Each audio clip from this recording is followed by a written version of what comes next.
Cawapres nomor urut 2 Gibran Rakabuming Raka menjawab pertanyaan Cawapres nomor urut 3 soal rencana menaikkan rasio pajak hingga 23%. Ya, sekarang mau bertanya dalam topik ini.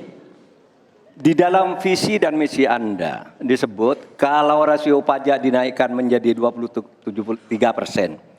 Dalam simulasi kami, angka itu hampir tidak masuk akal. Karena pertumbuhan ekonomi bisa 10. Padahal selama ini pertumbuhan ekonomi 5-6 gitu.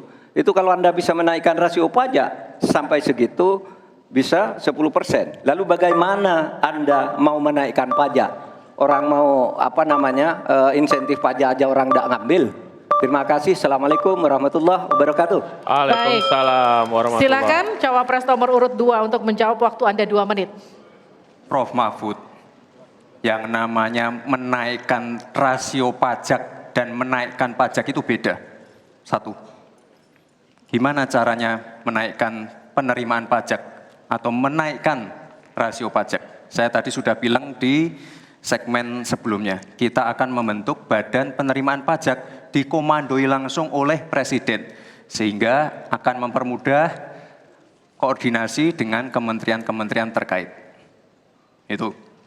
Jadi DJP dan Bea Cukai akan dilebur jadi satu, sehingga fokus dalam penerimaan negara saja, tidak akan mengurusi lagi masalah pengeluaran. Lalu sekali lagi digitalisasi penting. Saya melihat di Kementerian Keuangan juga sudah menyiapkan, tapi mungkin aplikasinya masih pada tahap testing and enrichment. Kita melihat sudah ada Cortex system yang akan disiapkan. Ini nanti akan mempermudah proses bisnis, mempermudah proses administrasi, memperbaiki pelayanan pajak. Misalnya sekarang nanti ketika sistemnya itu keluar, ketika kita akan melaporkan SPT tahunan, kita tidak perlu lagi mengisi dan menghitung karena sistemnya sudah pre-populated, sehingga tinggal klik, tinggal konfirmasi, selesai. Mempermudah. Lalu untuk masalah pertumbuhan ekonomi, Pak, tadi saya bicara masalah hilirisasi, bicara masalah investasi. Sekali lagi Pak, tadi saya baru bicara masalah nikel, kita belum bicara masalah tembaga, boksit, timah, tembaga, bioetanol, bioaftur, biodiesel. Kita kalau serius ya Pak ya, kita benar-benar bisa menjadi raja energi dunia Pak.